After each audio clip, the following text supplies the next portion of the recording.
Welcome back to the Woven Well podcast. Each week, we provide practical guidance and holistic support for women who want to know more about their cycles and fertility so that they can advocate for themselves and make truly informed decisions about their reproductive health while still honoring their faith. Education is critical for this, but so is encouragement. Real talk, real stories. So, once a month, I interview one of our clients at Woven Natural Fertility Care so that you can hear directly from them about what made the biggest difference in their own journey. Today, I'm interviewing Magan. She and I began working together about 18 months ago as she sought more information for herself about why she and her husband were experiencing secondary infertility. Magan, welcome to the show. Hi, Caitlin. Thanks for having me. I'm glad that you're here and we get to chat about this a little bit. Any listener knows that these are one of my favorite episodes because I love getting to know women on an individual basis and then getting to share those stories with others too. And they're always so encouraging. So how do we get connected? Do you remember how we first got introduced? Yes, actually, I met with a local NaPro professional who referred me to a handful of people, but I did my interviews and landed with you, and I am forever grateful for I love that you did interviews to find the right that. fertility care practitioner. Oh, that's so Yeah. important. I always talk about interviewing medical professionals and making sure it's the right fit as far as a physician goes, but that is also very true with fertility care Yes, practitioners. it So good really for you. it really mattered. It really mattered. And I mean, I had already been over a year into the journey, so it truly did matter. I didn't want to waste my time, or anyone else's. Absolutely. Well, kind of take us back and walk us through what that year of what you had been through leading up to when we first started working together. Okay, I had reached my, you know, one full year of trying without success and was just working with my OBGYN at the time. And, they labeled it as secondary unexplained infertility. So the unexplained part just did not sit well with me, especially Mm. since it was secondary and I had been having some minor issues. And I was really, really intrigued by the thought of getting to the root cause or, you know, learning more about my own health so that I could move forward with some fertility success. Hmm. So I did some research. I really looked on local groups, like Facebook groups, and I started asking around and like I didn't go with the embarrassment of hiding because it's infertility. I really did ask so many people that I knew. And a few people recommended NaPro. I had never heard of it. I have to admit when they did first tell me about it, I kind of just turned my eye to it. I Mm. didn't know what to expect. I didn't know. And I was really looking like I needed something quick at the time. So I just didn't feel as interested. But when I started looking further into it, I said, let me just give this a try. And there was a local doctor here who was helping people out that I knew. And a few people had some success stories. So it was just appealing to me. Hmm. So yes, I found someone locally in my city and she recommended getting a Creighton teacher. So I did my research and then that's what led me to you. So I Yeah. had talked to a couple other professionals along the way, but I just wasn't really buying what they were putting out. Hmm. And I mean non-NAPRO professionals. Well, and you said something in there that I think so many listeners are going to resonate with, which was you said, I needed something quick. I think everyone, when they are hoping to conceive and expecting to conceive and it's not happening, whatever they want to do, they want it to be quick. They want answers now. They want results now. And so I don't blame you for that being something that was important to you. But thankfully, the success stories that you had heard from friends were enough to give you the encouragement to do that. And we'll get into all the details of your journey with NaProTechnology, but it wasn't necessarily quick. That's not always the number one, result. Some other results may be a little bit more Right. important, but quick is not necessarily it. But you had already been doing a lot even before you started working with your NaPro physician and myself, right? I mean, you had put in a lot Yes. of time and effort over that year trying to address it on your own. Yes. So much. I think I Yeah. tried everything. Everything out there, I've tried it. So, all the lab work. I did the HSG test, visited or interviewed more doctors than I could count. I even considered IVF. Mm-hmm. So I tried Clomid. So just so many things. Mm-hmm. Yeah, and on a personal level too, and correct me if I'm wrong, but I feel like when we first started working together, you told me you had done the whole 30 and totally changed up some of your lifestyle decisions, and Yeah. you'd been working with a chiropractor and trying out different creams and recommendations, and that intentionality, again, I just think about our listener, like we know what that's like to say, okay, I'm willing to do whatever I need to do, but you want it to work. And those things were not having the result that you were hoping for. And so you went looking for something different and you discovered your NaPro physician. And NaProTechnology works very closely with the Creighton model system because those physicians want their patients to be knowledgeable about their cycles and to be able to chart the reproductive biomarkers, specifically cervical mucus, so that they can get a ton of data and information about your hormonal health, cycle health, your periods, ovulation, whether you're anovulatory or not. So many different pieces of information from that charting. So she had you reach out to me and get started there. How did the journey change once you started with this different approach? Well, although I had my own trepidations about Creighton and charting at first, I think once I did my research, and really, really, it was once I met you that it took a turn. My decision just took a turn, and I said, let me stick with this.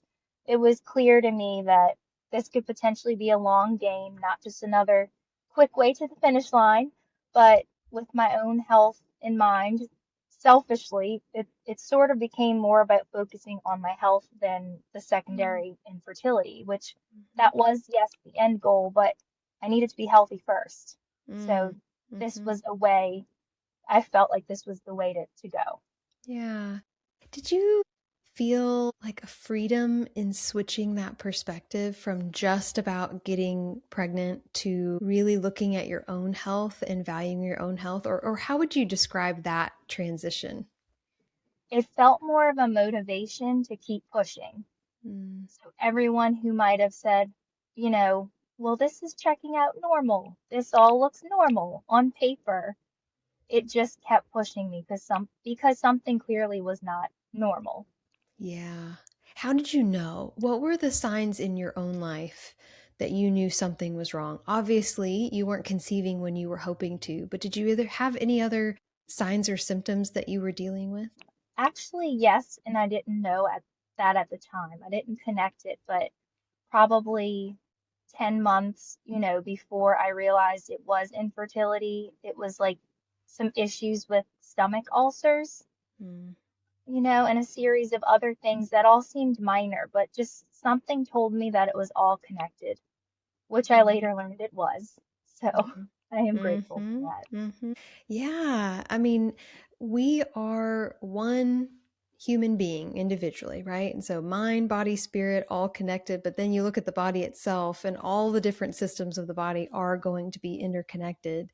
And so things that you may not even realize were issues. And I remember us talking about like some of those extreme emotions right before the period started, or experiencing moderate or maybe even severe cramps. I can't remember exactly. Which one would you say it was? Was it moderate, severe? What were your cramps like during your periods?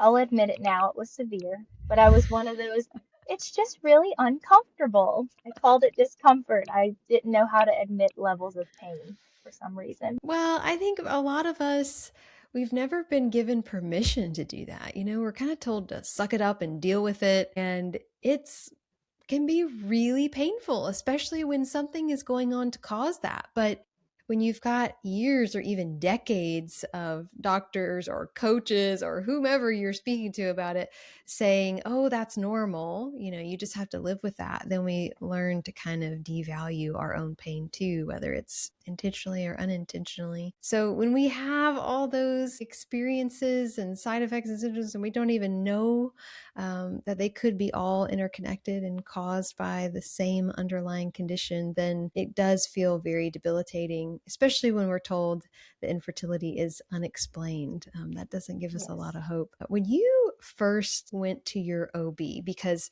almost everyone thinks about trying to conceive for a year before they pursue any sort of fertility investigation or treatment or anything like that. The advice that your physician, your local OBGYN before NaPro gave you, that has stuck with me over the years. Would you share with our listeners what they told you to do to conceive?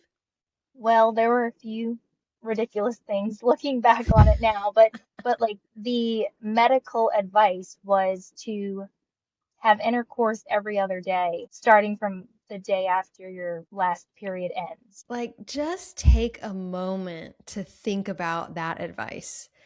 Every other day for a year. That is crazy advice. The pressure that that puts on a husband and wife to try to conceive, because nobody is going to be able to keep that schedule for whatever is going on in life, work, maybe other kids, sleep issues, or illness, or desire, or any of many other things are going to make that a little bit of a challenge. And so then that couple is going to think, well, the reason we're not conceiving is because we're not sticking to the schedule that our doctor gave us. And that's why it's not happening. And then it puts the pressure on you and the quote unquote blame on you, when that is absolutely not the case.